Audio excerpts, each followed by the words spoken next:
it foggy outside. All the planes have been grounded. Ain't the fire inside? Let's all go stand around it. Funny, I've been there, and you've been here. We ain't had no time to drink that beer. Ladies and gentlemen, welcome to the Sandman podcast. I am your host, Brian W. Tosh, joined as always by our resident hack checker, Oliver Fullington. Yo. Our producer and co-host, El Hilo del Hack, Tyler Fullington. And the man whose stories got stories, the hardcore icon. He's got 99 problems, but bananas ain't one. The Sandman. Hack, how the hell's it going today? Dude, I'm doing great. The Phillies just won the first half of a doubleheader, and I didn't like the way the last couple innings went, but you got to be happy with the win, especially against the Braves. Yeah, absolutely. Phillies got the. Do we still have the best record in baseball as we're recording this? Yeah, we do. Which is great, especially after this win. Now we're probably up to 751. I think we're going back and forth with the Tigers. And I mean, as of this morning, it was us. I know we've been beating up on the Little Sisters of the Poor of the Rockies, Pirates, those kind of the A's. Athletics. Yeah, so like Athletics gave us a fight. They did. They took one from us, but yeah, I mean, it's been pretty good over the last couple of weeks for the Phillies. Certainly. I think the greatest part about that when we played the A's is when the A's manager got kicked out and he had to leave the game through the left field fence because they don't have clubhouses. Yeah. Like he literally had to walk down the entire line to the left field, and like that was the funniest shit to me. That was awesome. Dude, could you imagine back in the day if that was Billy Martin and he had to run all the way out he would have made he would have took third base with him, second base with him, like Lasorda, just waddling his ass like out through the fucking left field, like literally. He's so blown up halfway down, like, you know the like fanatic, 20 feet after the first base. Yeah, you know the fanatic will be trolling him like the whole way, like down the left field They line. had the greatest fights. It was the best. Lasorda and the fanatic. When the fanatic brought out a Lasorda dummy, and then he ran over him with the 4x4. Lasorda came out was hot. I mean, you could see it on his face. It was shoot hot. Shouts out to the Fanatic, the best sports mascot. I think he's on Ozempic. Oh, really? The Fanatic's looking Yeah, he's losing weight. There was two of them. Oh, what? The Fanatic's on. Seriously? Yeah, Wegovy, like you always say. Oh, man. Is that right? I don't know. It looks like it. He's doing Him something. and my girl. Oh, I wonder if he's doing DDP yoga. I don't know. Shout out TDP. Shouts out DDP. Shouts out the Phillies. This week on the show, we watched ECW One Night Stand from 2006. So, heck, at this point, you guys are now relaunching ECW as a third brand for WWE. What do you remember about being, your mindset going into this show and the relaunch of ECW? What was your expectation point? I had zero. Nothing. It's Vince. I had zero. I knew there was a very short shelf life for us. Okay, so you're just along for the ride and having fun while you're doing it. Making shitloads of money but not being happy. And was there other people talking like it was the greatest thing in the world, like had high expectations, or? Some guys, but everybody, you knew at this point to have your feelings like tempered. You know what I'm saying? You just couldn't expect too much because you look at all the talent they had that is fighting against us. You know what I'm saying? Every single one of those guys thinks we could take one of their spots. Absolutely. You know what I mean? So there's that kind of inner like turmoil too in the locker room. Well, and not to mention they also started implementing like guys like the Big Show and Kurt Angle, bringing down from WWE, Raw, SmackDown, whatever, to your guys' brand. So, which is what it needed. It needed some star power, some juice. Absolutely. Yeah. And that gave you guys a lot of credibility too. Tons, Kurt. Oh yeah. Are you kidding me? Yeah. Curtain the show. I mean, that's all you need. Right, Pussy. those guys aren't pussies. And I got to ask, Heck, did you ever have a chance prior to this 2005-2006 run with WWE? Was there ever any feelers out there for you to jump to WWE? Did you ever want to go to WWF? Did you have any opportunities to go there? Nah, the only time it was like when they called me. I know, but you did the one-off at the pay-per-view where you had the incident with Savio, but was there ever a chance for you to... Well, yeah, that was a one. I didn't expect anything out of that. And you know when I found out about that afternoon. Okay. Paul calls Todd. Todd calls me. He goes, "Get your ass down to the Spectrum, dude. You're invading WWF tonight." Wow. WWF, maybe at that point. But there was never in the after ECW folded in 01. No, dude, I wasn't his kind of guy. Right. He already had Austin. Right. And there were certain guys that were like ECW guys that like Sabu was one of those guys that just wasn't getting that call, and Balls and Axel and those kind of guys. They don't want to touch those guys, even though everybody in their locker room is doing all the same drugs, all the same shit that we're doing, but we ended up with a stigma of it. Okay, so you just kind of had a stigma to you, but yeah, but basically anyone that was smart knew that there was a shelf life here. Right. Only because the guys that are higher than us are going to squash it somehow. Okay. That's how you got to look at that. They don't want to lose their jobs. These are high-paying jobs, dude. Yeah, like real high-paying jobs. I got to tell a personal story too. I was my buddy Hansel. I saw him at the bar this weekend, and he knows I do the show with you and everything. Dave? Eric, his older brother, and I guess when you first got signed to WWE, you took a bunch of people like Spike and everything out to the strip club, and Hansel was there that night. Oh yeah, boys' night out. Yeah, baby. boys' night out after you got signed. And he said you paid for the whole night. Yeah, that sounds just, like me. I know, just had a great time, and he was telling me about that night. It was just, I mean, you were enjoying yourself after the WWE signing. Yeah, me and my buddy are like we're probably like 18 years old, rolling in with like 30 packs, fucking to the strip club, and we roll in there, fucking no problem. Like, oh, you're with the Sandman, this, that, the other, whatever. And we put our shit on the bar, and this is like a BYOB strip club that you can go to or whatever. They take your beer from you, put it behind the bar, put it on ice for and they were you. like, the cooler. Hack was like, yeah, take those guys' beers out and put ours in. Like literally, and like they were like, no problem. Threw like 100 on the ground, like on the bar, and was like, yeah, whatever. The bouncers were big marks. Okay, yeah, that's awesome, man. That's a great stuff. That was at the Dollhouse, the place that was totally nude.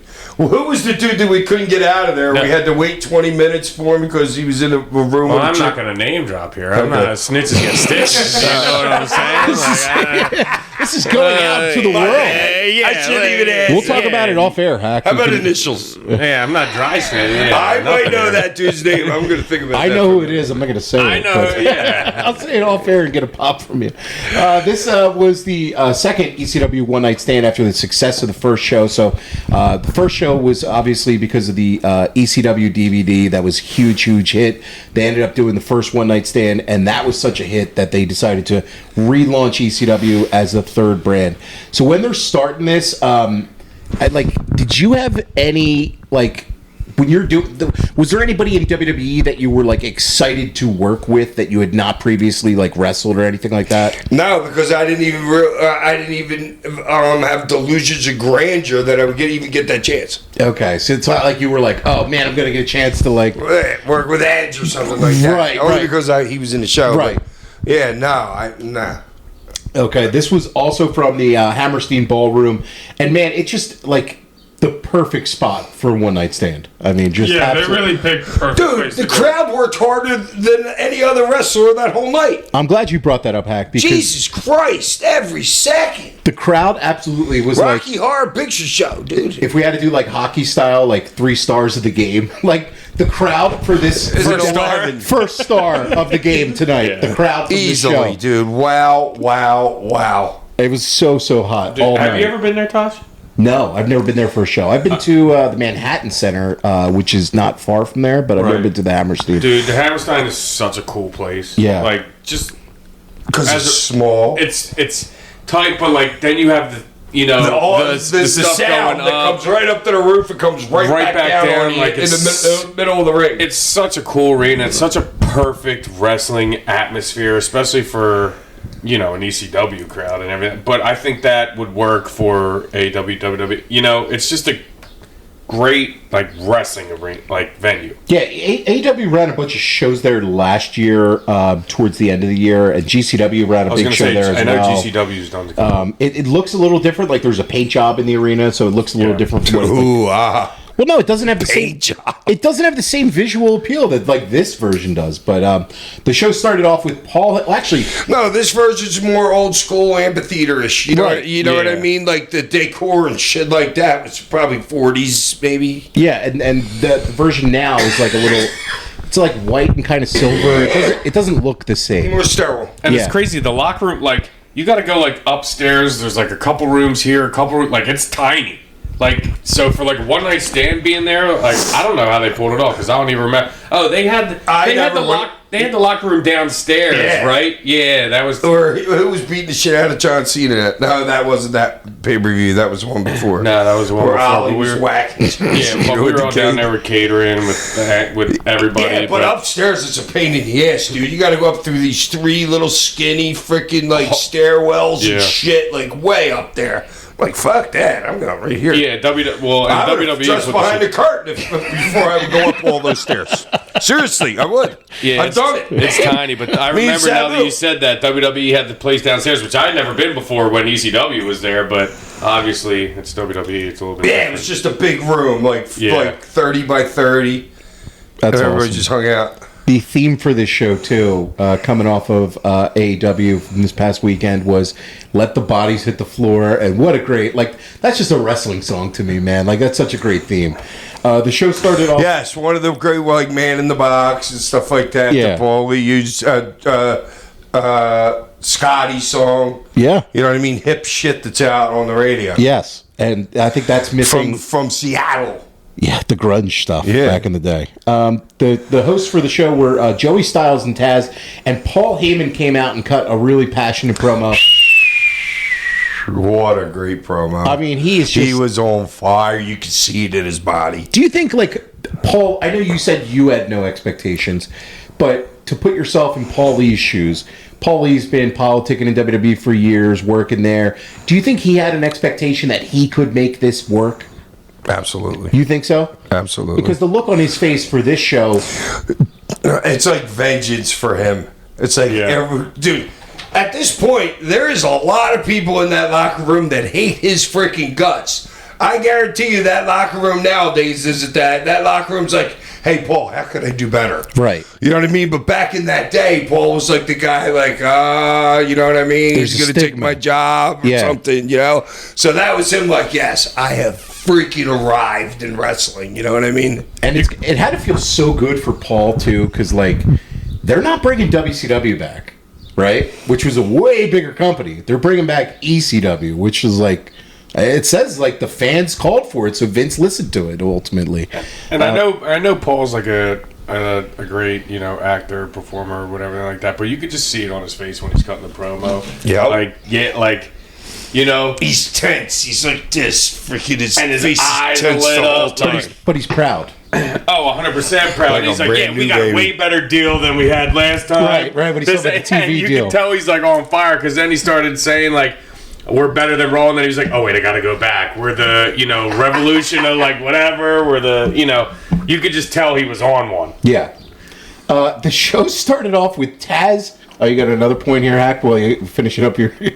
I mean, I've been at his show.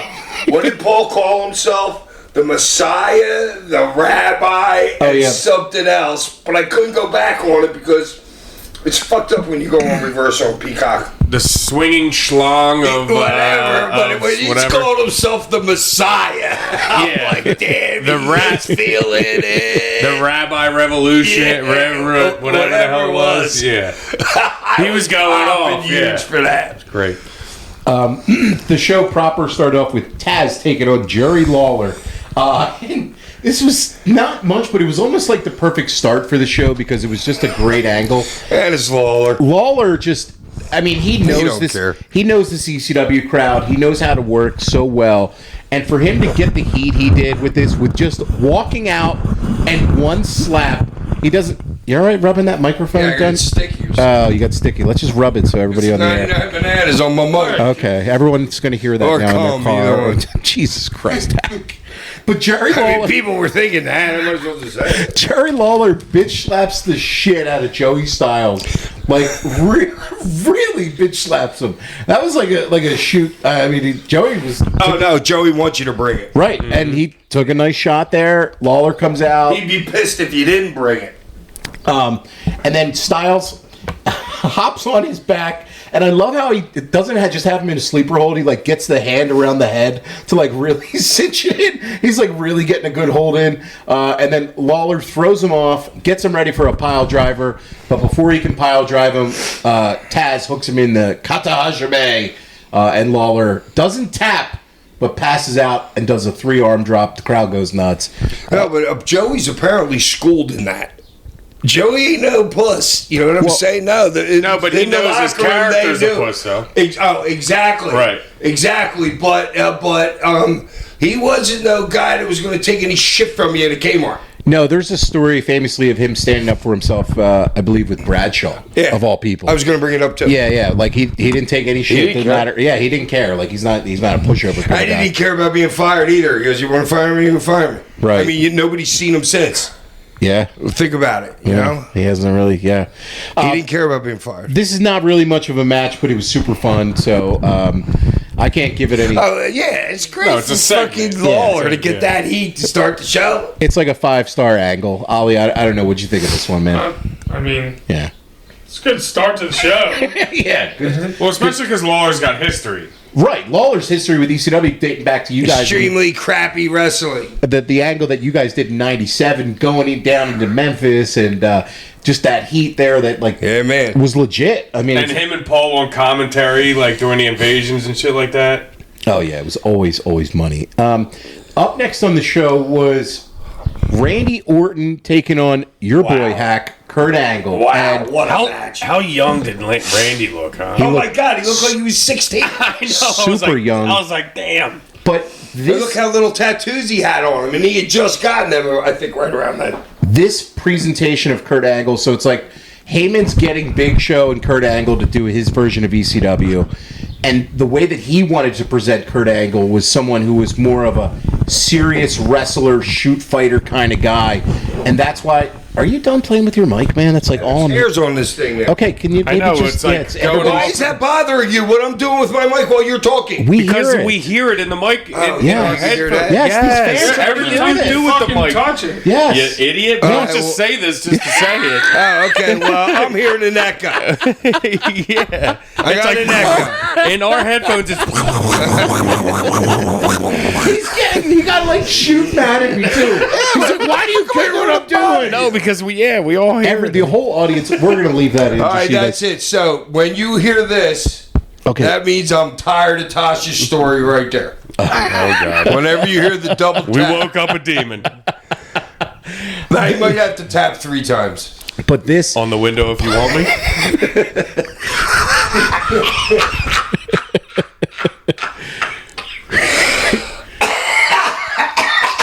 That was a good one, Ty. Great song, too. Paul has Kurt Angle now, and he's presenting him as like this serious shoot fighter, different than what you saw Kurt Angle in WWE.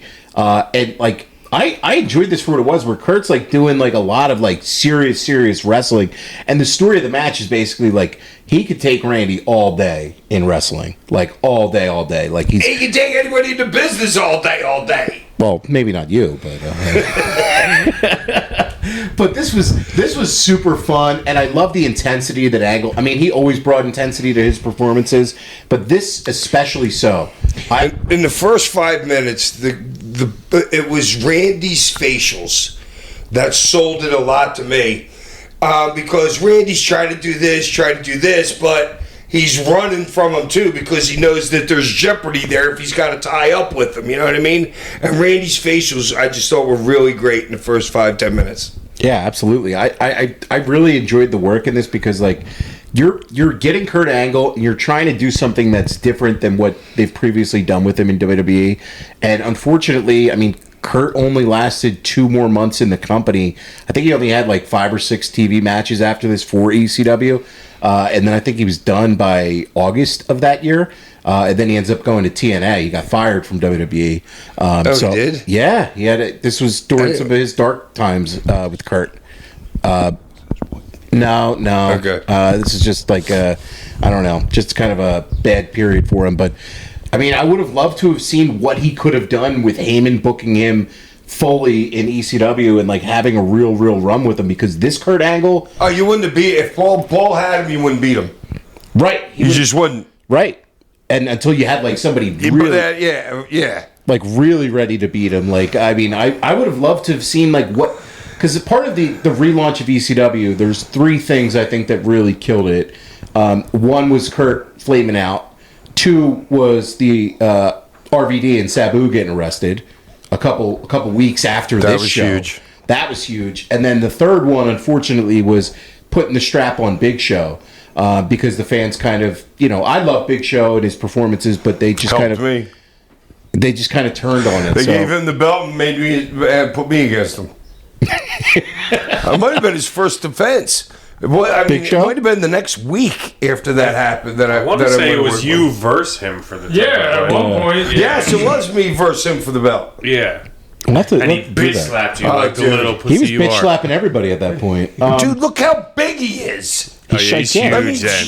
Dude, he was so much bigger than the freaking that Guido's guy. What's his name? Oh, yeah. Oh, dude, he's like 200 pounds bigger than that dude. Yeah. He's just giant.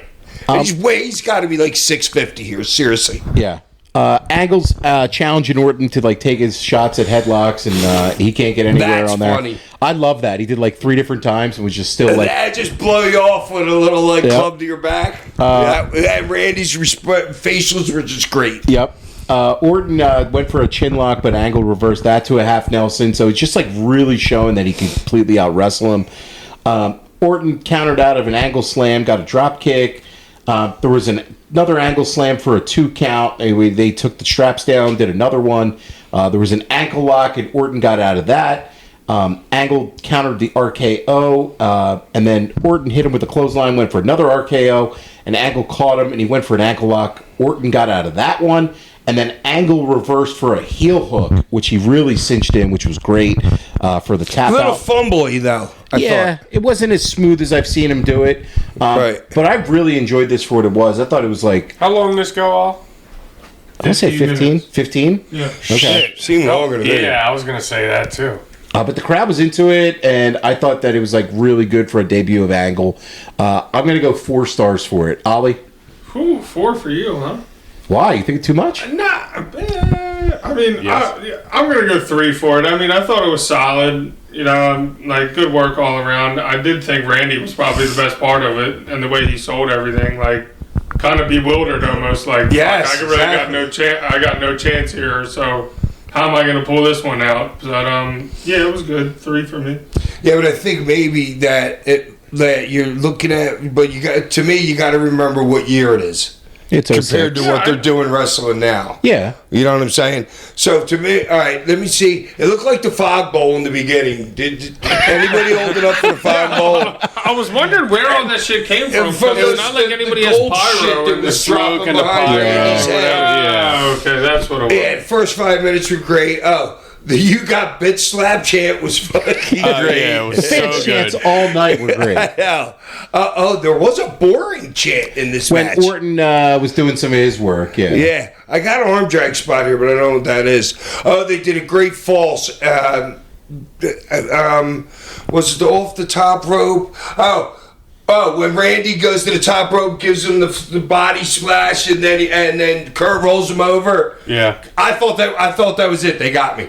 They got you. Yeah, they actually got me. That's why I put it in there. Okay. And Randy Sell is just like great. What do you give it as a match? Oh, it's a 4.5. Easy. Easy. Okay. Easy. Yeah, and I'm going to go with a 3 here. I'm kind of like on the same wavelength as Ollie. I'm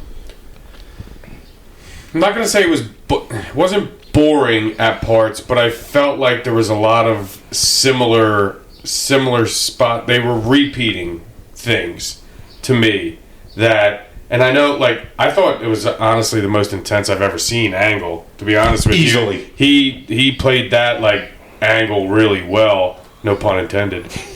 But no, I don't know. I thought they played a little bit too much. And when Ollie said 15 minutes, I actually felt like it was a whole lot longer, and that's probably why, because I felt like they were doing similar things. But it was still, I mean, still a pretty good match for me. Like, I felt a little bit like stagnant there for a little bit. That's all. I hear you.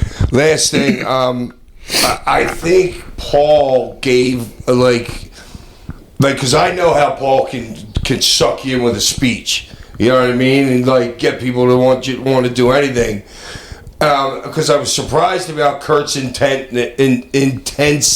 in the match, and I was surprised at the end when he gets up on the stage and chants ECW I was twice. just going to say that. He screams it. Right, and I'm like, mouth Paul's guard in. got it in his ass. No, dude. yeah, he was locked in. Yeah, Like, Angle was locked in totally to what he was doing. You could tell.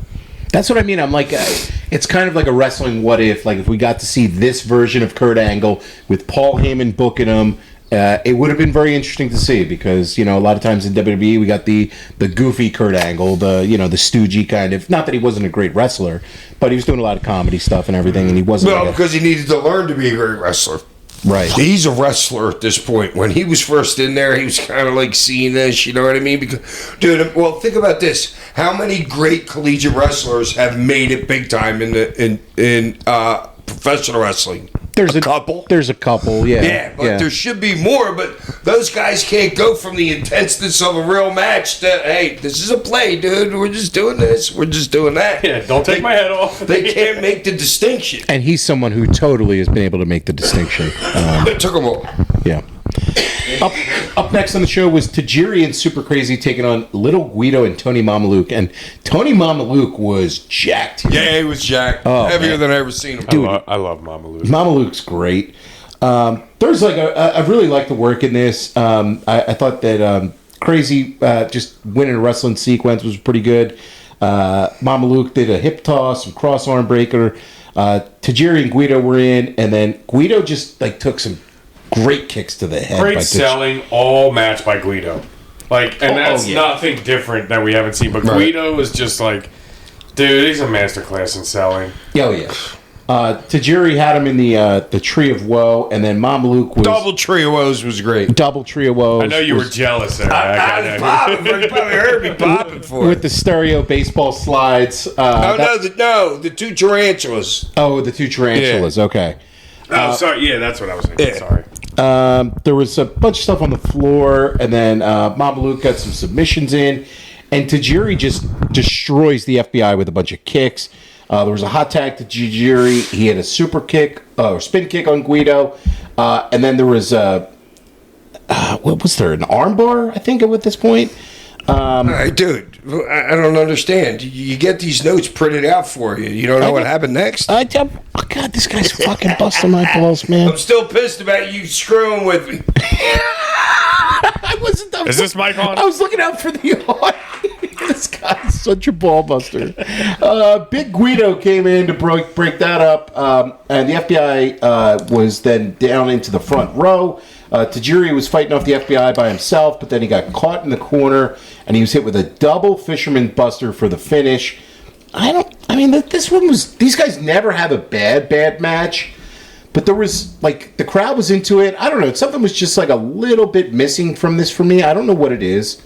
No, I'm glad you said it, because I felt the same thing. Same. And I've seen these guys freaking... they know each other really, really well. It was just a hair hitchy for me. I don't know what it was exactly. I don't know. It was a little hitchy. It seemed to me that they either weren't on the same page or they were getting lost a little bit, and they never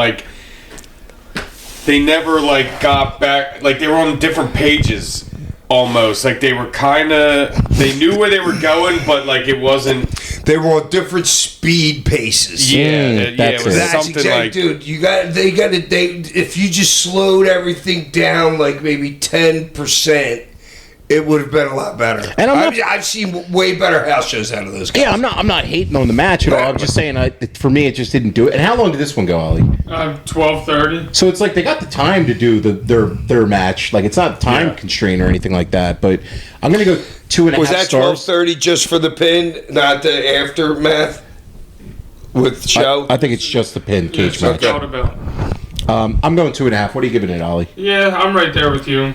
2.5. I mean, we've all seen better. Yeah. Hack?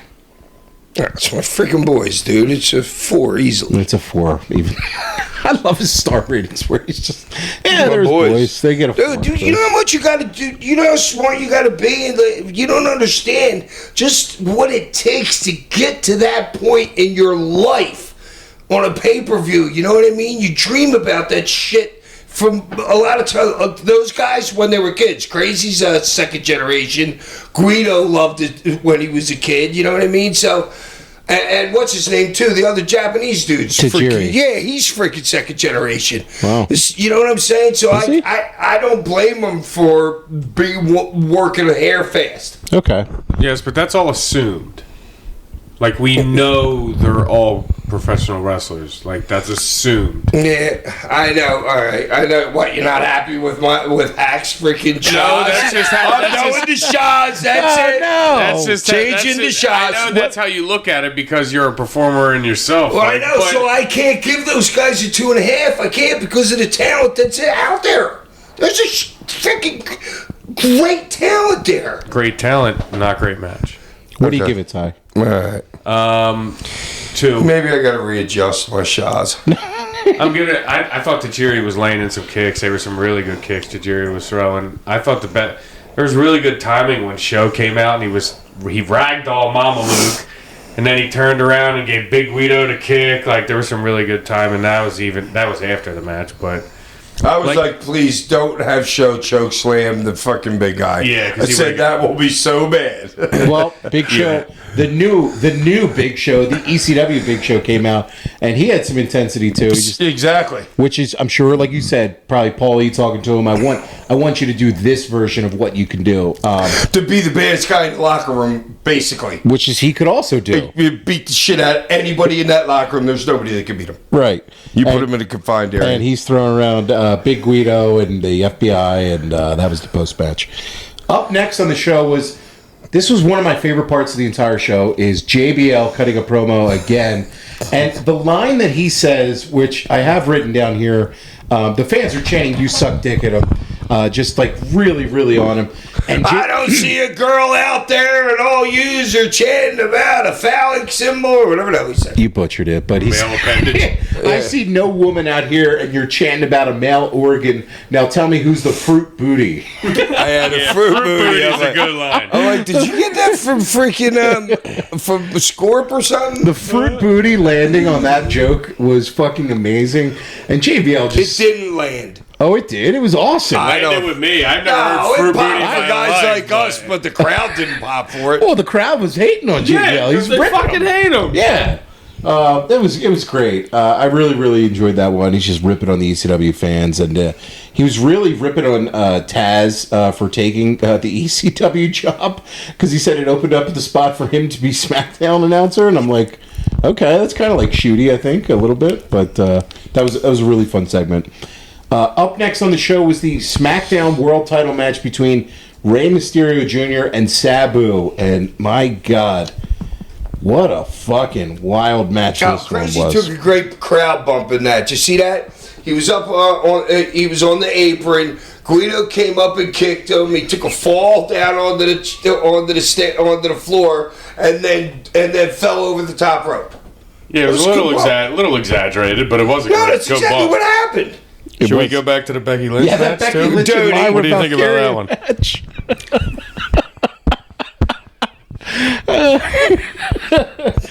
Up next on the show was You keep it up with me, boy. This is all you're gonna get. it was Rey Mysterio taking on Sabu. Wow. Dude, this is like Wow. you talk about like a dream match. Seriously. This is a It dream is. match. And I forgot all about it. I was so pumped when Sabu came out because I didn't know who was coming out. And then when Mysterio comes out, I'm like, wow. And like This is going to be good. yeah, like this is like maybe I would have rather seen like 96 Mysterio and 96 Sabu. But we got them in 2006 against each other, and it was still damn fucking fun.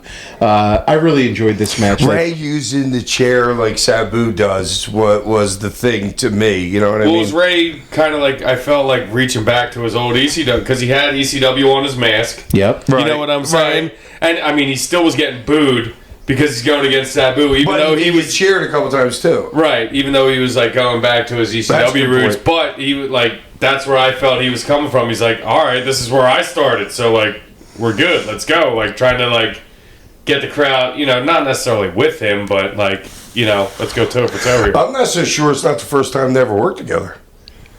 This was a little hitchy, too. Yeah, it was not pretty. There was a couple, like... and it wasn't. Are you ready long. for me? And it wasn't long, and I didn't really like. It doesn't need to be long. No, but to your point about it being the first time they worked, they could have very well have been. You know what I mean? I think Taz would have said something about that. I don't believe that they ever worked together Mexico? in ECW. Possibly? Mexico would have been. Sabu wasn't a Mexico dude. He was a Japan dude. I know, right? That's what I'm thinking. So it might have been the first time. The only chance that they probably would have had to work together would have been in that 01 to 02 period before Ray went to WWE, when ECW ended. So, like, I don't know. We're going to have to check Cage Match, see if they ever had a match before. But yeah, somebody get on that. there was a lot of really cool spots. Ray, there was an air Sabu, and then there was a drop toe hold into a chair. Sabu ducked. Couple faces getting crushed. Just crushed and smashed. Sabu went for a dive, but he kind of went half-ass at it, and he hit the railing. The one where Ray rolled off the table. Yeah. Right. Then Ray hit a moonsault press. There was a sunset flip. Sabu went for a camel clutch. And then another table he had out. He went for the Arabian Facebuster. Is Sabu hurt at this point? I think he always was. Sabu got hurt when he went through the table. Yeah, because On the other side of the ring. It went to his arm. He's. I don't know if any of you saw this. He said to the ref, "I tore my bicep." Yeah, and then the ref puts up his X. Yeah, but I know. Yeah, I noticed didn't it catch live. I tore my bicep. He goes. I think he said bicep. But when I was watching it live, I saw Sabu go to the ref. I tore my fucking bicep. Sabu's his own doctor. He's like, yeah, it's torn this, torn this. And then when the ref put the X up, I was like, well, he definitely got fucking hurt. And then Sabu was probably like, no, don't you dare, you fuck. Yeah. Because he's there for every because all the next 3 spots were raised, but he had to be in certain positions to get those 3 spots done, and he was there for all and of you it. can tell, I think it was Nick Patrick who was the ref. You could tell the ref going to Ray and telling him like, yo, Sabu's fucked up, whatever the hell it is. And then Sabu's got the torn bicep, and like you said, the next couple spots, Ray obviously grabs the torn bicep arm and shoots him into the rope with that torn. Sabu doesn't flinch.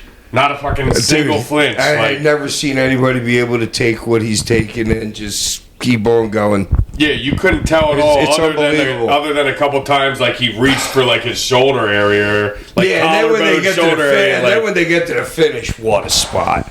I mean, that finishing spot at the table, he gets Ray with a springboard into a DDT through the table, and somebody ran out and called the match off.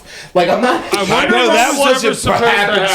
That was supposed to happen no matter what. Exactly. Right? I think so. Absolutely. Yeah. Because I've never seen that guy before in my life, and you can tell he literally looks at the camera. No, they can't possibly finish. I like that doctor though. That guy was cool. He wouldn't give you pills when he was cool.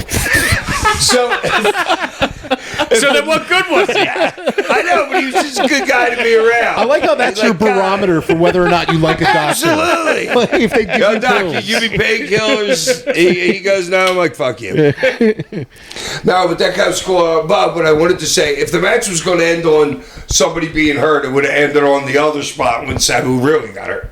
Yeah, I mean... You know what I'm saying? For some of the carnage that we saw in the next match, for you to stop a match off of this, even though this was an amazing high spot, you still see it on Twitter once a week going viral today. Dude, it's such a great fuck Ray fight. Ray is vert. He is vert going down right there. I know, but they should have put. They needed. Well, the reason why there was a 1.5 foot of table behind Ray over the guardrail.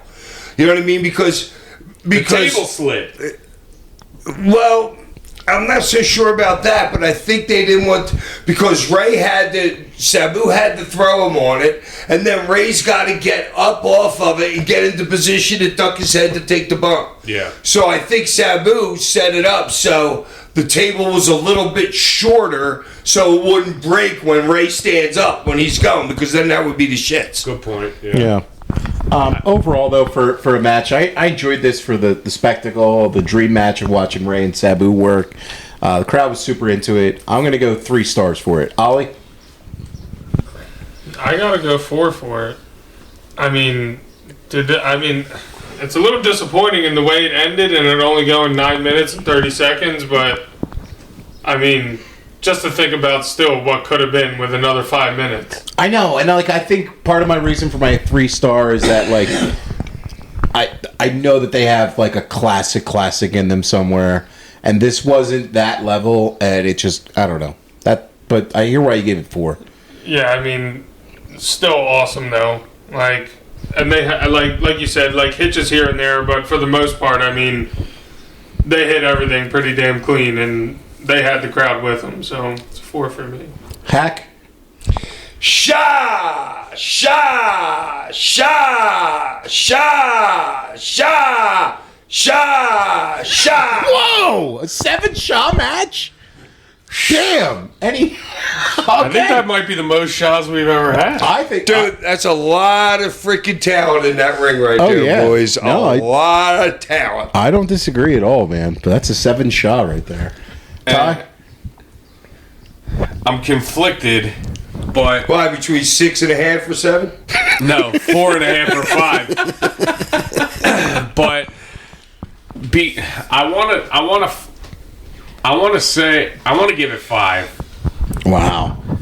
I was thoroughly entertained throughout the entirety of the match. Like, there was not a dull moment. How about the Sabu chair throw? That might have been the cleanest, most clear chair throw he's ever had. Fucking drill him with it. That wrapped on Ray's head and a perfect sell. That might have been to Ray for taking it too. Like that might have been Sabu's top chair throw of all time. Dude, I think Ray told the ref to look under his freaking mask if he was bleeding. Because the ref was on top of him, pulling up his mask, fucking to look and see if there was blood underneath it. Yeah, I never saw that before ever. He might have. And the only gripe I would have is the finish, but I don't think they're calling a double pin. That's not the worker's call, in my opinion. Well, Ray's the champion here at this point, so Sabu can't. Well, I'm just saying, I'm not going to. Especially if Rob's winning, Sabu definitely can't. Well, I'm just saying, I'm not going to ding the match because I don't think the finish was their call. Yeah, I know what I'm saying. It's a shitty. Dude, has Sabu ever been called out for not being able to finish a match? That's what I mean. It's Sabu of all people. I saw Born to be Wired. That's the whole point of Sabu. He finishes matches. I saw him glue his own bicep back together. You're telling me this was too much for him to continue? Yeah, right. That's the only gripe I had. Ray could have pinned him, and it would have been fine. You could have brought somebody out that squashed them both. Big Show, somebody, whoever, could have came out and squashed them both, and then they're your typical ECW. There's no pin. Yeah. You know what I'm saying? Not a Sabu can't continue. Are you kidding me? No, I thought that was a weak finish. I thought that was a weak continues finish. Fucking everything, but I was struggling with that because I know the finish isn't their call. That's not their call. No. Yeah. You know what I'm saying? I know, so that's why I hear what you're saying.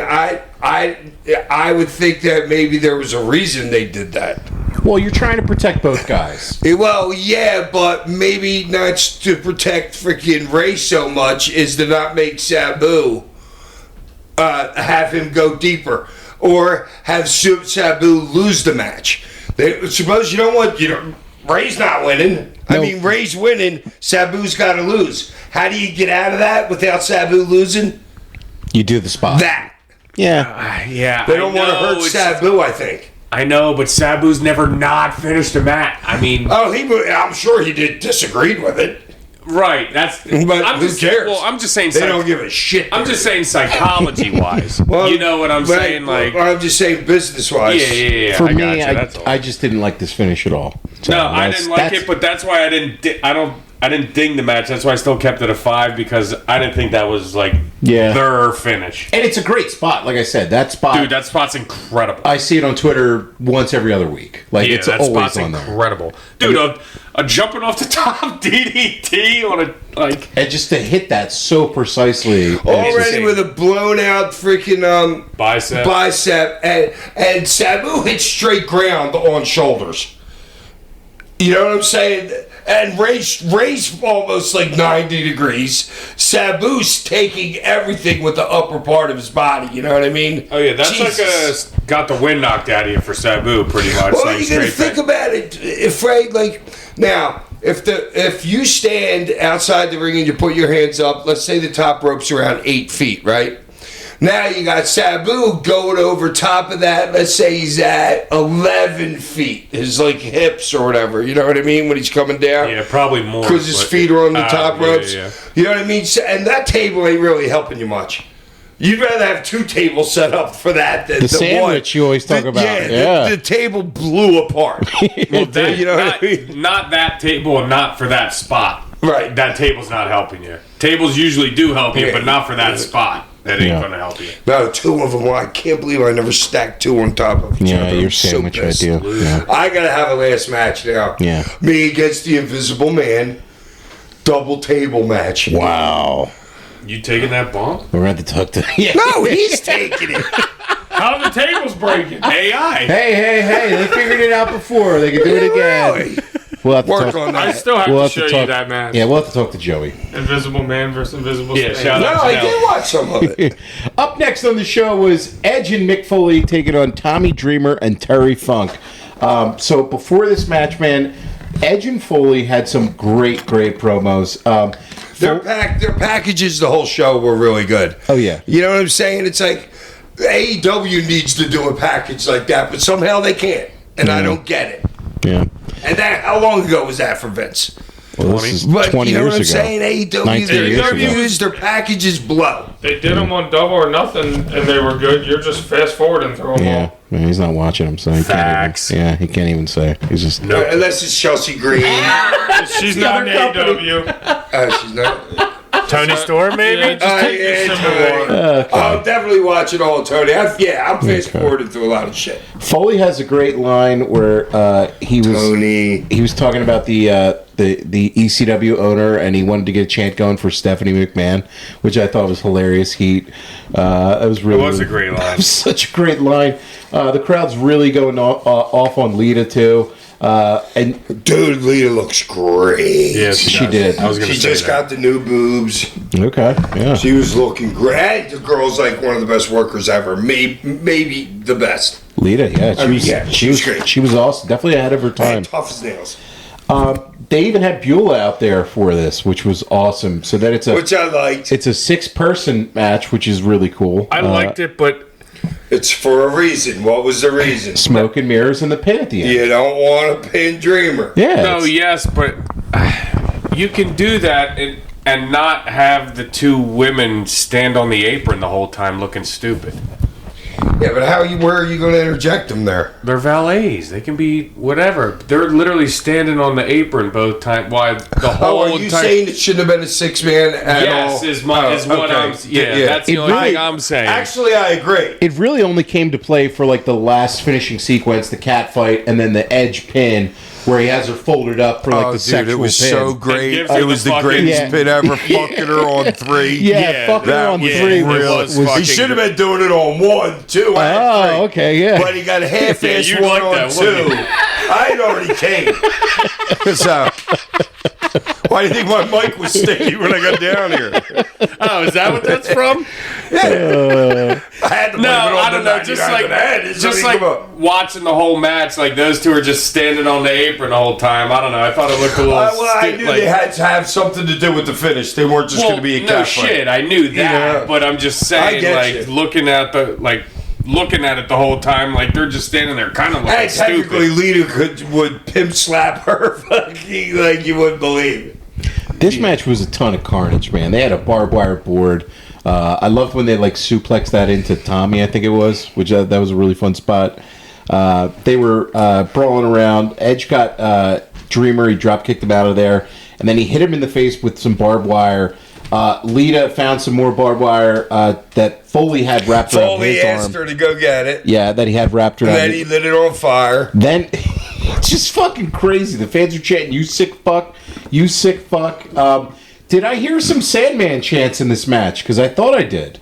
I did. Yeah, dude. They were saying. We want Sandman. I have that as a note. We want Sandman. We want Sandman. They were chanting for you guys. I was literally telling Ty when we were watching. I'm like, this would have been no. I was not expecting. Because you saw it before. Yes. Well, I was expecting me. I was. I thought I was coming out for a minute. I was there at this pay-per-view. But anyway, and I'm watching it with Ty, and I'm like, this would have been a way more useful like thing for Hack to do, like to come out while Terry's not out there. Oh yeah. And like get the pop of the crowd, and then just have like Edge spear Hack or something and lay him out, and then bring Terry back out. Perfect. That would have been absolutely way better than the use of Hack that they did. Like, Terry comes back out with the barbed wire board, and I think that's when the people were like really chanting for let's go, like, we want Sandman, we want Sandman. And imagine if you did a run in there, caned everybody, caned Lita, had a big spot with Lita, right? Well, yeah, and then get speared through a table or something, roll out, and then here comes Terry. Take the Hurricane Rana from Lita, and then take a spear by Edge, and then I get it. Like that. Hack's like, yeah, definitely Hurricane Rana. Yeah. Put her legs in my face. Yeah. Oh, dude, Coochie Karana. That's what we call it. Not a Huna, a Coochie Karana. But that's like, what me and Franny call it. That would have been. She gave me one. That would have been a way better use of you for this show. You can still smell it now. Oh God, take it easy, buddy. When Franny gave me a Coochie Karana. Person. Yeah. No, I just got done cooking. I just got done cooking cod. You're good. Like Foley was on fire. Love you. Foley was on fire and got knocked through a barbed wire table. The crowd went absolutely nuts. Edge hit Funk from behind. He put him on top of Foley, and then Dreamer DDT's Edge, choked him out with the barbed wire. Lita broke that up, and then Beulah and her were doing a cat fight. Tommy broke that up, and then he gave Lita the Dreamer driver, and then he went to pose. Edge took him out with the barbed wire and then speared Beulah, and he did his nice little perv pin and the dry hump. Perv pin, I like that, Tosh. That's good. Yeah. Dude. Yeah, that is good. The perv pin. And how long did this one go, man? 1845. This was it seemed like 30 to me. You thought it went long? Way longer. Way longer. I thought it was a really, really good match, man, especially considering bells and whistles. You have a semi-retired Mick Foley. You have 60-year-old plus Terry Funk. You have Tommy. You have two, women. Beulah's not really a worker at all. Lita is. Wait a minute. You ever watch her and Fonzie? I know. It's Hack. I had it as one of my 5-star. I had it as one of my greatest ECW matches ever. Yeah, we know double dog collar. Yeah, that's up there. That's on my 5. I like Taz putting that over during the thing. Yeah. About that match. And he goes, and Fonzie lost, what's his name? Styles. Said 30% of his blood. Yeah. And then Taz goes, he needed a transfusion. No, Joey said that too. Yeah. You know what his transfusion was? He walked out of the fucking place. I gave him a line, a fucking big ass cocktail, fucking at a joint. There you go. That's exactly what we did. The doc said, don't do this, don't do this, don't do this. We did it right there in the fucking, where you pick them up in the fucking emergency fucking spot. Don't worry, Daddy, I got you. Here's a fucking line. Dad, here's a fucking... Dude, swear to God. I believe you. I don't think it was a third of his blood, though. Well, I think it was more like 20%. Yeah, it was a lot of blood. He was gushing. Jesus Christ. That match was a classic. Absolute. Shouts out to Fonzie. Shout out to Beulah. Shouts out to Beulah, seriously. For this match, though, I'm going to go 3.5 stars for it. Ollie? I'm going 4. I mean, dude, this match is pretty damn good, like you said. And I mean, it's got all the bells and whistles. I mean, Terry Funk's out there giving it his fucking all. I mean, He really is. Funker, the ladder. I never get tired of a Terry Funk ladder the best spot. he can. I mean, yeah, dude, it was good. And I mean, the finish at the end, however you feel about the pin, whatever. But it's a great finish. So, I mean, yeah, 4 for me. I can. Yeah, we know. Blown spot right there.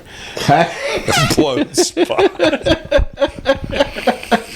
What do you give it, Hack? I don't know. I can't believe nobody mentioned how stiff Cactus and freaking Funk were working Dude, Funk together. slapping Oh my the shit out of God. him. They had to. Dude, that Yeah. was a Japanese. They were doing a Japanese work there. Like Dude, Everything half laid in. IWA deathmatch. Funk slapping him, and then Foley going, "This isn't a good idea." I don't want to be here. That was hilarious. You know what? Fuck that. I'm going up to And 4 they just stars. like looking at him like, what? I'm going up to 4 stars because of that, Ollie. You got me on the 4 star list there. Yeah, I forgot all about that. And then I got Edge's cover. We want Sandman, Funk stiff, and like Cactus's punches. When the camera's in there, you just gotta lay it in a little bit. You know what I'm saying? You just have to.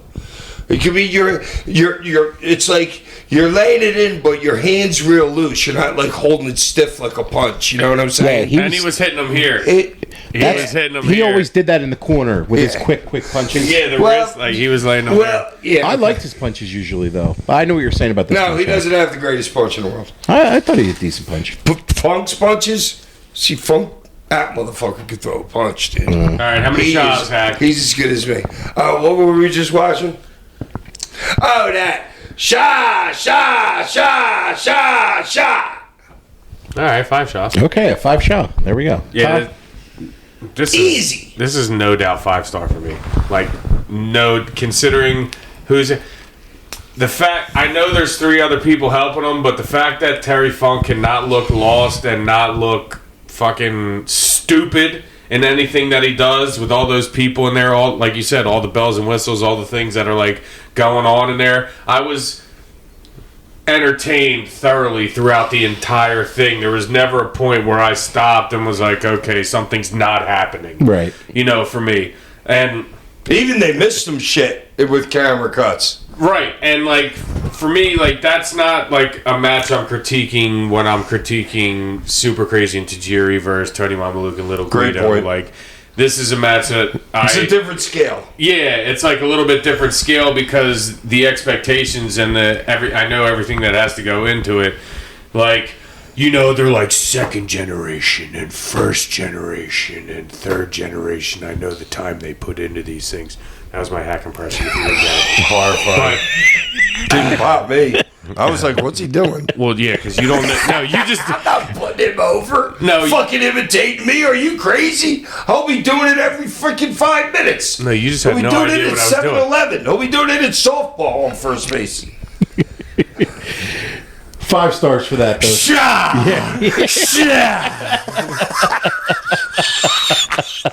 Fucking loser.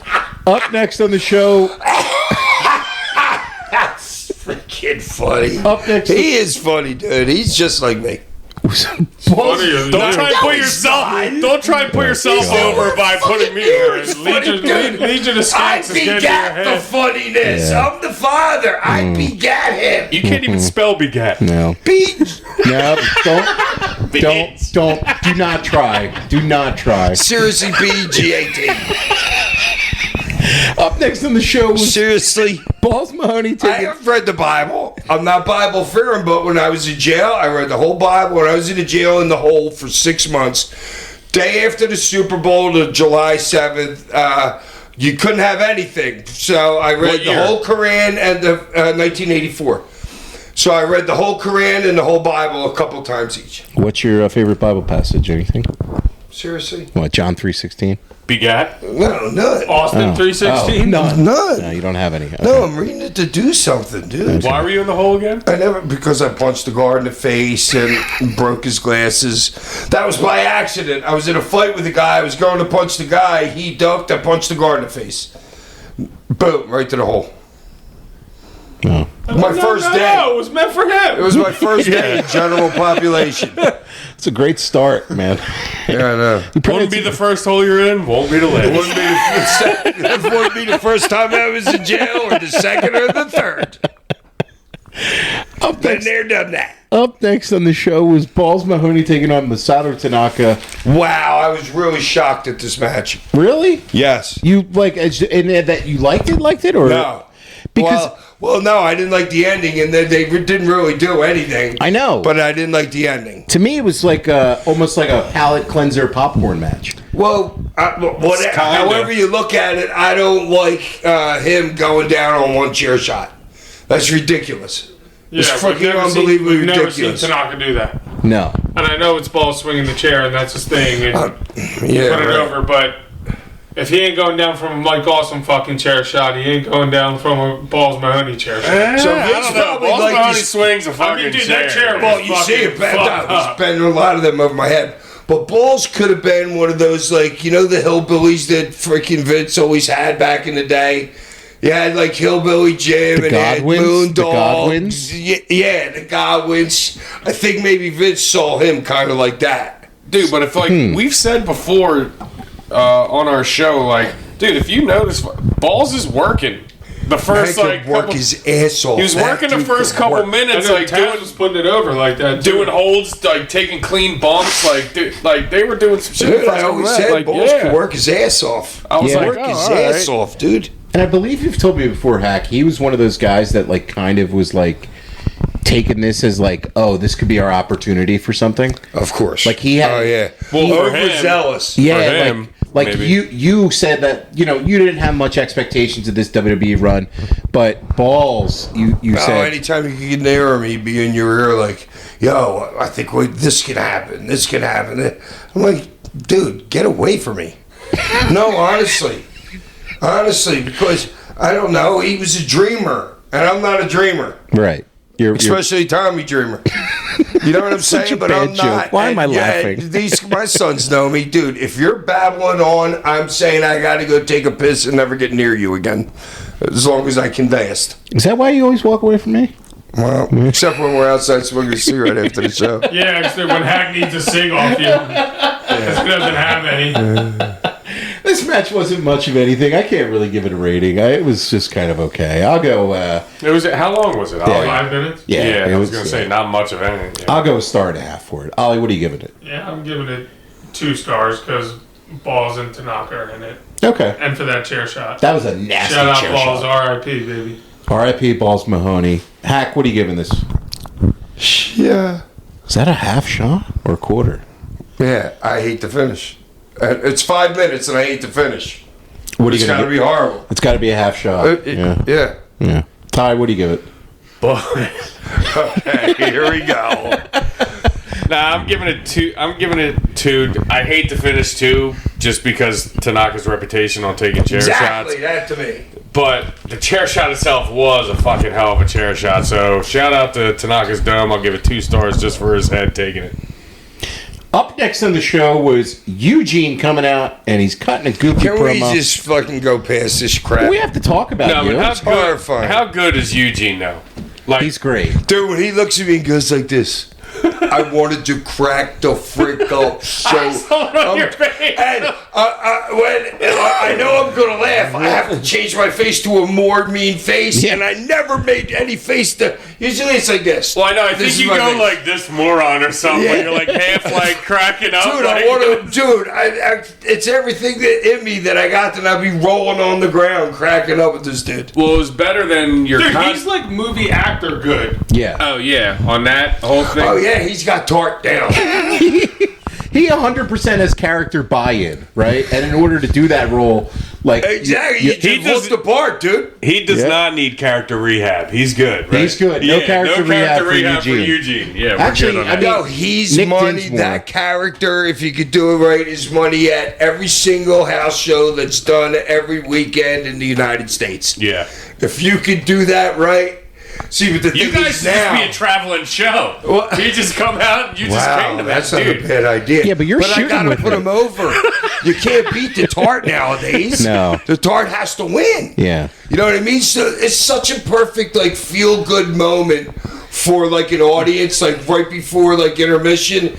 No, I'm a feel-good moment. Yeah. You know what I'm saying? That's why you don't put me in a match. But I'm just in this moment. You know what I mean? Yeah. But yeah, if you could put a tart over. There's, you know what? I'm going to start taking care of that. There needs to be a tart in every single indie. Why didn't you win all your matches then? Because I didn't have to. Because Kevin Sullivan said to me, "Listen, kid." No, if the tart's got to go over, why didn't you win more? That's what he's saying. He did not get my joke at all. You had to get it. He went straight to Kevin Sullivan. Yeah, Kevin Sullivan told me, listen, take my wife. You can lose every night. I mean, twice Get over more than the guy You guys to heard that story before? Never. No. Say it again. Please say it again. Yeah. I'll take that out of my memoirs.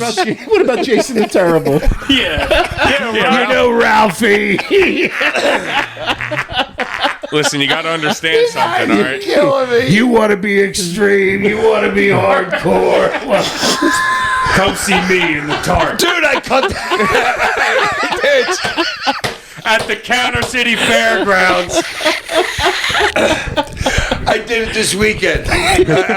Your standard? In New York, Yeah. where I was up with DDP and Yeah. what's his name? X-Pac. We're sitting there. They And want the me to pussy? do it. They want me to do a promo for the store or whatever. So I Right. get the name. I write it down.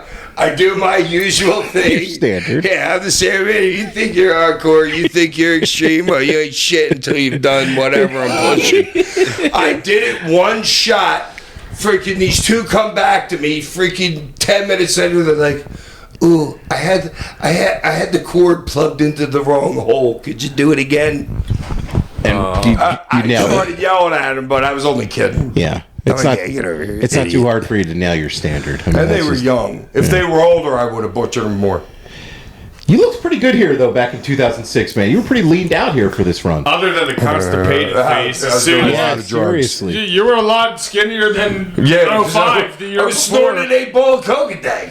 yeah, except for the constipated face you had when they first shot to you. Oh, dude, the one fit. They got this one picture of me on a T-shirt that looks like I'm sitting on the toilet shitting. It's not. Doesn't look like a man. Yeah, you did It that looks like I'm face shitting. as soon as they No, it's as soon as different. your music hit.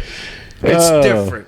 Up next. But I gotta say, Okay. dude, the crowd was like hanging on you, Yeah. like hanging Oh, dude, on, I was like, whoa, fall. Like- What do you think? I wanted to get to the fucking ring. that was like Dawn of the Dead 28 weeks later zombie like apocalypse shit, and people like, oh, Dude, did like, you hanging take the on you. shot rag out of my back? What was the white thing on my head? It was a cup, I think. Yeah. I was I gonna think say, it was a soaked cup. I think I it was gonna say, I don't know if that's safe for work. The white thing on your I head. know. I'm like, what the hell is that thing on my head? Yeah. Well, that was a fun segment. Great there. help, by the I'm way, coked too. up for this, too. And you drilled Eugene with the cane, too, by the way. Vince, I get so I good. So it's the only. This is one of the times that I learned where every time Vince is in the building, like on Raw, Vince is the first person you see when you walk through that freaking curtain after your match. Literally the first dude. So we went through the curtain, and Vince, this is only one of the times that he talked to me. He goes, dude, he's a big boy. You got to lay it in more. He told you to lay it in more? That's it. I That's thought all you he drilled said. Eugene with this. Oh, Nah, I took it easy on him on a couple shots by the ringside. On the ringside, but but the once I initial got one. two in my hand, I was like, and then you got. It was actually a great move, pulling the second one from the crowd and like doing the double hit, which is great. And then you go through the curtain, and then you come back out to the crowd or whatever. And then if you notice, you don't go back through the entranceway. Oh, like, fuck that way. You do your powder out there, like Hack always said. Never go back to Gorilla.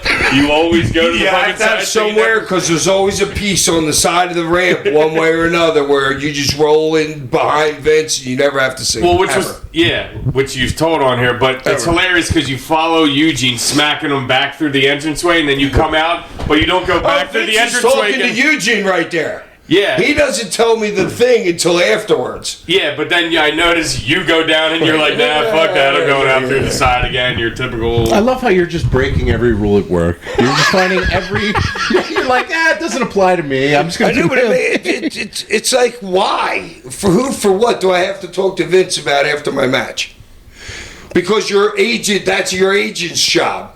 So your agent's going to find you, you know what I mean? You might have bypassed Vince, but you better believe your fucking agent's going to be talking to you before you leave the building. Well, right, you know, like nobody ever said anything to you about like not coming back through the thing, right? Never. Yeah. Never. Just get a Sandman pass. Johnny was good to me.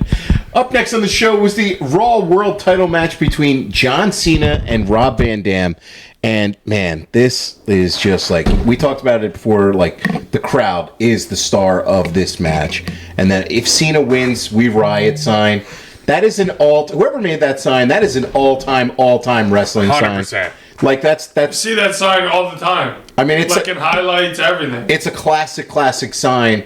And I guess watching this, the interesting thing for today's eyes is like, this is original John Cena, like, heel stuff. And I think his heel performance in this match is a lot better than some of the stuff that we've been seeing today. And it's not fair to judge because it's 20 years ago. Well, I don't really think he had a choice. He didn't. The crowd was like, we hate you. Yeah, like, You know I don't what I think mean? he had a choice. All right, first Dude, of all, everywhere he looked, there's people like.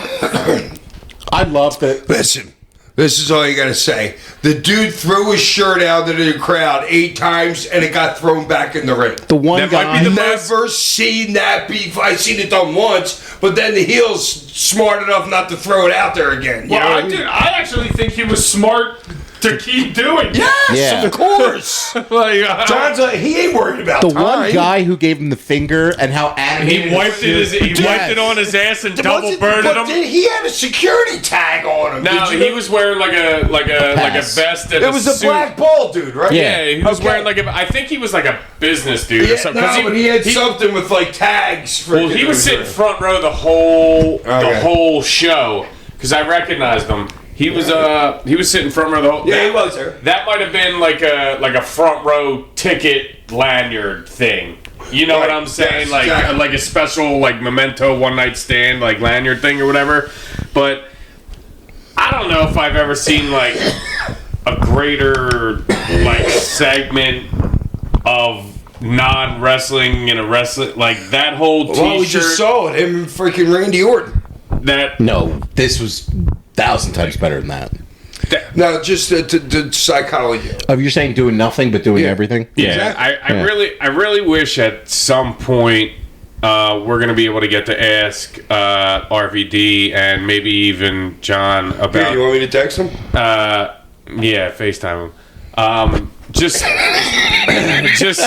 the atmosphere in which I know RVD's been in ECW buildings before.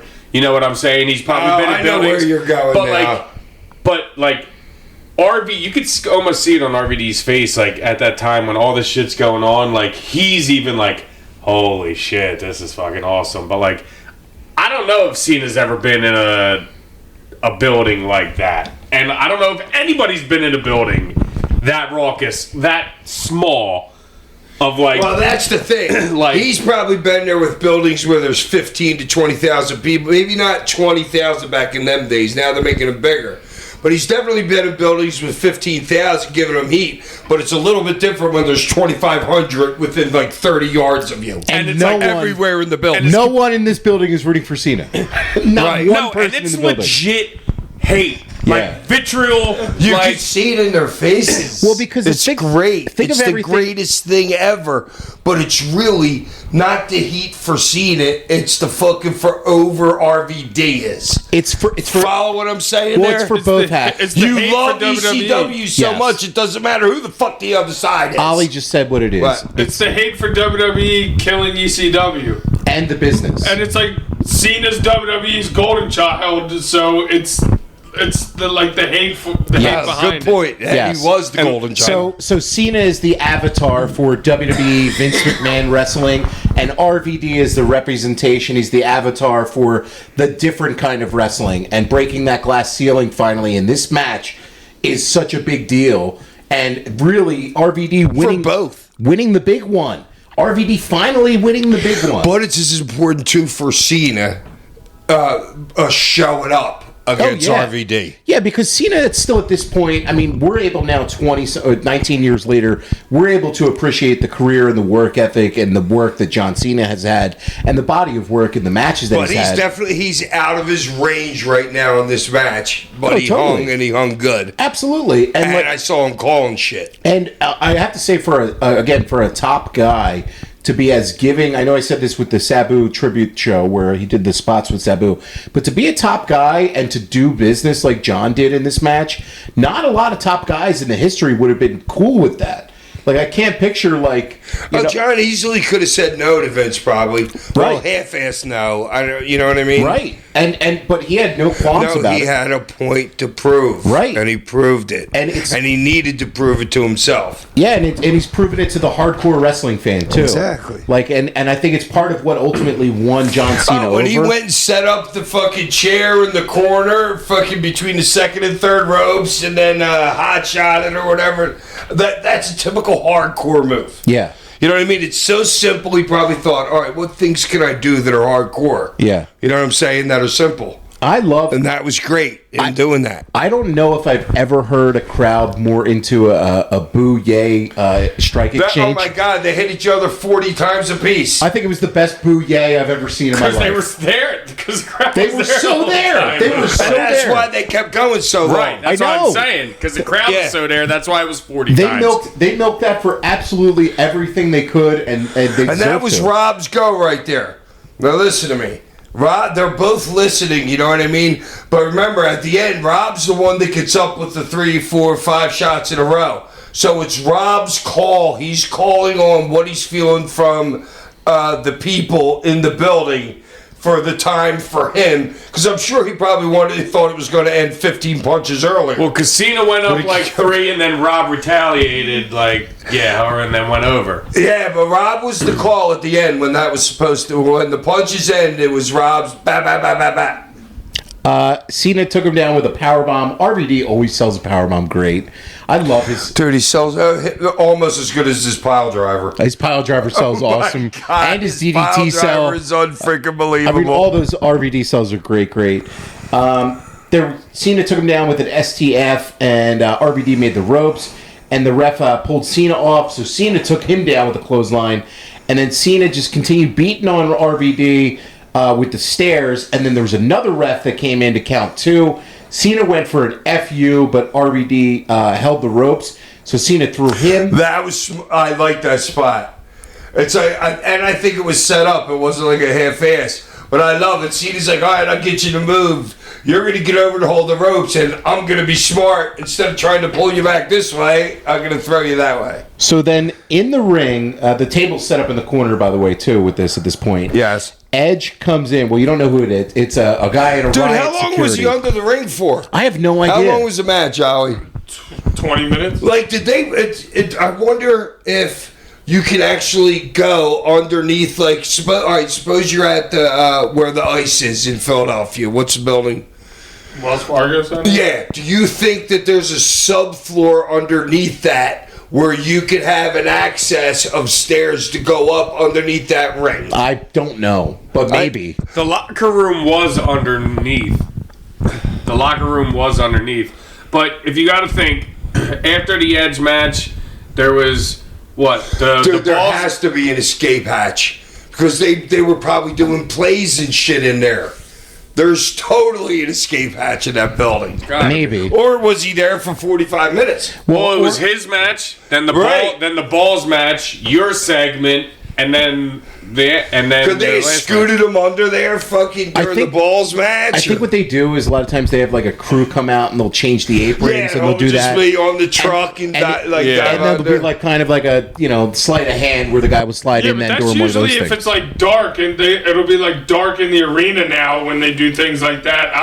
I don't know if they were shutting the lights out in between matches there. I have no idea. No, but they could have. You can do it in bright lights, dude. People aren't looking at that. They know you're in downtime. No, but they could have if they're doing like video packages, like in between matches when they'll shut the lights down and show a video package, Right. and everybody's watching the video package. They're not watching the fucking guys doing Good the point, apron Doc. shit. You know what I'm saying? Yeah. They'll just dim the lights for the video package that they sell or not sell show. Edge speared him through the table, takes off the helmet. The crowd then cheers him, which is kind of interesting. No, thank you, Edge, Thank because you, they're Edge. taking out him. I know, it's so funny because they were just booing the shit out I of was Edge. thinking that too. Too fucking whatever, but it's like, all right, you just helped our boy out, RVD, so thank you, Edge. Thank you, Edge. We yeah. like you now. Yeah, and then RVD hits a great frog splash. I love when he had to like go in midair and shift his body. Like a lot of guys, because he's lined up with the corner. Yes. So he's got to turn. I love it. And he does He's it. hit me with that. I've been farther away from that, and he's hit me with that move. No, but not Better like. at where my body is. But like if I'll this, adjust. But like if this is the corner, like you be laying like this. Like Cena was laying like this, Yeah. and he had to like turn his whole Yeah. body and like fucking That's kind of easy, actually. Dude, no, I know it, but like, dude, he hit that clean as shit. too. Like, Cena was smart bringing his arm in right before the impact. You know, that's what you have to do. If somebody's giving you a frog splash, you got to understand. Like Jimmy Snuka said, he blew out when I was real young, and we used to sit in the locker room Bunch of together. coke. He blew out his triceps multiple times because he was doing that splash off the top rope. So, in order for guys that do that to protect themselves, they're going to want to have their knees take a little bit more of the impact. So you don't want the guy's knee landing on you at all. Interesting. Makes sense. That makes sense. Into the ring was Paul Heyman because the ref's still out, and he made the 3 count to a gigantic pop. You hated the fact that it was Heyman. Yep. I think freaking Zubaluli. I despise it. I'm pissed at it still. I think when I watched it live, I was thinking to Takes away from his win. Yeah. The whole thing with Edge coming, everything was set up to take away from Rob's win. but I think with Heyman in there, when I watched this pay-per-view live, I was like, oh, fuck. They're going to do a fuck finish and take the belt away from him on Raw. Like, that's what I was thinking. Oh, I was thinking next night shit. Yeah, Absolutely. That's what I was thinking. They come out, opening thing, nope, that wasn't real, you're doing it again tonight. Right. Which they do that all the time back in the day. I know, and that's what, as me as a fan, they didn't do that. They kept it on RVD. He gets his giant moment. He beats John Cena. The fans are going absolutely nuts. He goes and celebrates with his wife at the time in the stands, and then he celebrates with the boys in the ring. I know he went up there. I was like, "Yo, Sonya, all right." Yeah, he goes and celebrates with the ring. Paul Heyman's out there, all the ECW locker room, and it was a real good feel-good moment. Like, this was RVD's version of finishing his story. You know, like I kind of like for what it was fucking Dude, great. it's the WWE Heavyweight Championship. It's the belt. It's it. Yeah. Don't get higher than that, dude. You got to be pumped. And RVD was so good that even though he wasn't a WWE guy, people would criticize him for not being the best promo. Because he won't lie to you. Right. And he wasn't like a politicker like some other people. Not at all. His talent was so undeniable that they had to put the belt on him. And they finally did it here in 2006. He didn't get the run with it because of, the circumstances and everything. But for the spectacle of this match, it's up there with like Rock and Hogan for me in terms of like just fucking the crowd is the story of the match. It's a classic wrestling match. I got to go 5 stars for it. Ollie? Yeah, easy 5 for me. I mean, this is an all-timer, like one of my favorites of all time. So, yeah, it's an easy 5. Hack? Sha. 5 Shaw classic from Hack. Ty? Yeah, I gotta go 5. He's got Surprised you even thought Why, about you it. don't want to feel left out? No, Oh, no, but I can see a 4.5 out of this. Yeah, Especially because of the finish. the finish. Yeah. Oh, wait a minute. Hold on. No, I'm fucked up. Oh. This thing ain't 5 shots. You're taking a Shaw away? A No, half shot? I'm taking more than a shot away. The finish was horrible. Yeah, Yeah, that's 3 shots. 3 Shaws? You're going down 2 Shaws on Yep. it. Because of the finish. I hated Paul doing that. I hated fucking the run-in. It was all set up to make RVD's title not look so prestigious It's to me. the politics of WWE. Yeah, It it's should have three- been a clean RVD pizza with a frog splash. You don't need no wrath bumps. Don't need anything. Beat them 1, 2, 3 in the ring. That means so much more. I agree with you, To me. Hack, but for the spectacle of everything, I'm still going 5 I don't myself. care about the spectacle. The ending was the shit. Ty? Yeah, I don't hate like the Edge coming in. I don't hate Paul coming in. I thought the finish just I thought it took too long. If that was a little bit tighter, like, because the spear happened, and then it's about a minute, and then Rob's kind of getting up, looking at the crowd or whatever, that takes like another minute. Then that happens, and then Rob's going for the ref, that takes about like another minute. Like, I wish it was like boom, boom, boom, boom, boom. Not, whatever. But it's a fight. It's a fight. Now that you say that, it kind of was like kind of was I a little think long. that was more taking away of the than like everything that happened. I think the timing of it was like melodramatic. All right. I see what you're saying, though. Like it was like too drawn out. Yeah, it's like, yo, dudes, come on, get your shit together. Like I expected a false. Like not, as soon as Paul came out, I knew it was kind of. I thought that was a false. But the timing of it, I expected a false because it took so long.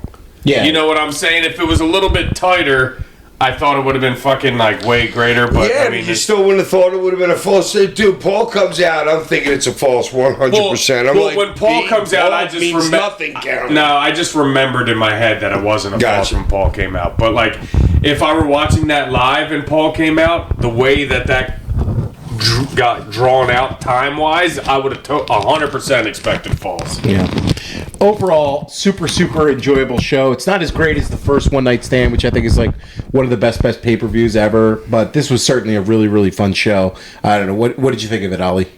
Yeah, I mean, I like the first one probably better. Yeah. But I mean, this one's still awesome, and the fact that like ECW got a second little run out of it. I mean, it's cool. Yeah, so it's a great show for me. I'd probably give it like 4 stars overall. Hack. Dude, I don't even remember the first one, so they both get 5s for me. Okay, Ty. Yeah. Show. What did I do on the first one? You were in the main event. You don't even remember that. That's fucking amazing. Nah, I mean the entire show was super entertaining. There was like, a couple lull spots, but it was really good.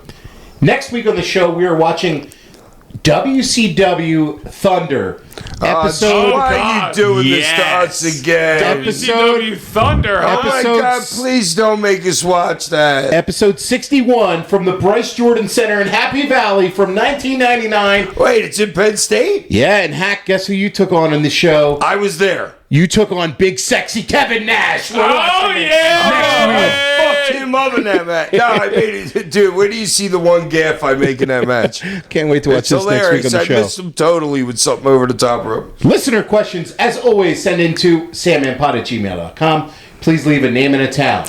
Nash, that big fuck. I tie up with him. He gets on his toes, and I'm like, seriously, Kevin? You're fucking 6'11". He goes, so I was trained. That's what we said to each other in the ring. Ian from the Grand Canary writes He was huge. Yo, Sandman and the Surfettes. Currently Surfettes. Surfettes. That's fucked up. Yeah. Wow, I like that. I think we all should start voting on fucking names that people have come up for us. I'm giving my vote to Surfettes for these losers. He said, currently flying home having seen my boys Sunderland promoted back to the Premier League in England. Sure, you'll have no idea what I'm talking about, so you'll understand how I feel every week when you're talking about American sports. Aha, the lads, fuck the mags from Sandman would make my day. All right, wait a minute. Well, dude, get back to us and tell me who your hometown soccer team is or something That's like what that. he just said. It's Sunderland. And their chant. Oh, I thought he was from Sunderland. The chant hack is aha way the lads fuck the mags. So that's their chant. Who the Mags? I don't know. It must be another team. Dude, I've been to soccer games there. They're freaking crazy. They chant the whole time. It's like nothing you've ever seen before. I mean, it's like the place rocks for the whole game. Well, you're gonna have to let us know, Ian, if you guys get relegated next year. Back again. Yeah, get relegated. It's not good. You don't want to. Enumerated. Homogenized. He said, listening to your show about the hostile city takeover, and Tosh made the joke about the price of eggs, which led me to today's question: what's the most expensive spot Sandman's ever been a part of, and the most valuable thing that he's either hit or been hit by in a match? Oh, the most expensive was fucking me overdosing with an Oxycontin 80. That cost me like $8,000. So Was that a spot in a match? Did it have to be a spot in a match? Yeah, he said, "What's your most expensive spot?" Well, Probably the flip off the stagecoach, huh? Certainly not. You go. dude, I only half-assed listened to you, dude. I got the last question still going through my brain. Okay. Do you really want to ask me again?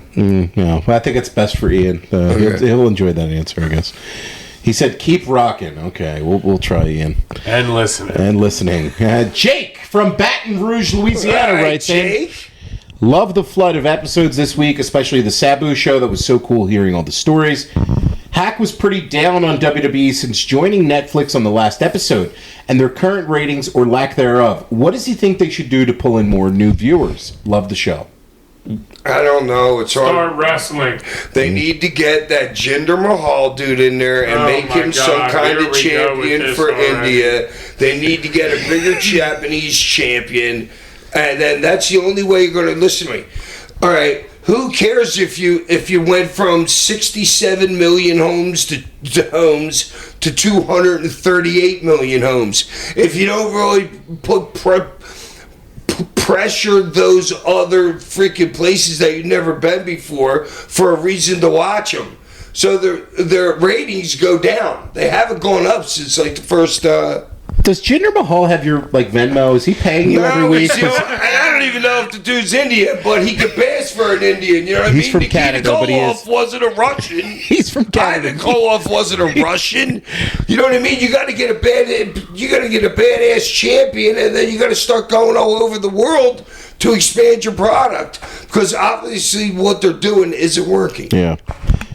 Pete from Tucson, Arizona writes in. Hey, Pete. Hear from Legion of Skanks, and I've loved... How many immigrants have they took out of your city recently? Oh, jeez, Hack. I'm just saying. Tucson's hotbed. Hear from Legion of Skanks, and I've loved what I've heard from the podcast so far. Gas would be fools not to sign you guys. You sound like you have a blast, and love how you bust balls the whole time. Hack, since you're an old soul, what stand-up comedians were you a fan of, and did you ever see live stand-up during the boom in the 80s? Thanks for a great podcast. All right, first of all, who's Gas? Gas is Gas Digital, where the sketch show is on? You're looking at me like you're surprised. I'm not I surprised. don't know. I'm not surprised. Okay, and then I said this before, dude. I was not a comedian guy. I was out at the bar when I was 15 years old at midnight on Saturday instead of being home whacking my carrot to Saturday Night Live. Now you're doing but later on, when like Ty was like 15 or whatever, he introduced me to like Cat Williams. I thought was real funny. Chappelle doing the KKK dude is like super hilarious. Okay, but so I can't really name him anymore. Just Cat Williams and Chappelle, I guess. Cool. Josh from Braintree, Massachusetts writes in. What's up, Hack Rolicious? It's Josh coming at you hot from Braintree, Mass. Who's Rolicious, me or him? I don't know. This isn't That's a question. Interesting. Get back to us. This isn't a question for you guys, but a notice to all the jailhouse pocket boys that write into your show every week trying to be cute and stealing the gimmicks that I come up with. Jailhouse pocket boys. Yeah, this guy's not familiar with that term. I've been in jail many times. Yeah, you were a pocket boy, you little bitch. He said. Oh, I know what it is. Yeah, so you're in jail, and if a dude owns you, yeah, you gotta hold his stick pocket. your hand in his Yeah, you back hold his pocket. pocket, yeah. I forgot about that. Yeah. Okay. He said, I let you fanboys slide on calling the crew the Sandlot because I know you don't have two brain cells to rub Yeah, together. but what a pretty good movie, though. It really is. And he said, but I got to draw the line at you trying to claim Duncan on Jade for yourselves when you know it gets a guaranteed pop from Sandy Coax and the Delco Turd Dodgers. That's my finish that I've heard out of somebody else's write-in too many times. And I'll be damned if a bunch of mouth-breathing, back-alley, pocket pool losers are going to nick that from me. I know it might be difficult for you, but try growing a personality that isn't 3 inches, rock hard, and hooks to the left. That's a shoot. Hell of a job on the podcast, boys. It gets better each and every week we're out. Wow. So we have beef between the listener questions amongst other listeners. Yeah, we got listener on listener crime here, it seems like. All right, there you go, Ty. You gotta I like that. You got to be original with your write-ins, guys. Okay? Yeah, Yeah, they're stealing gimmicks here. It's LOL. What's that? What's that? Listeners, listener crime or Fuck something. is this guy saying? All right, kind of brought it home a little bit. There's It'll be like Listener on listener crime. Way to it go. would be like LOLC. I know, but I didn't want to throw the C in there. I just love how he said that. It would be like my head, I didn't know if I was getting He it right. just thought he was so brilliant with saying You sounded that. like Eugene there.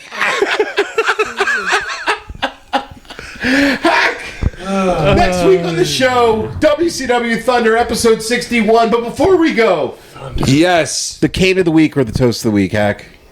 I got nothing. Yeah, all right, jeez. This is street. Well, you come up with one. Peace. Ain't it foggy outside? All the planes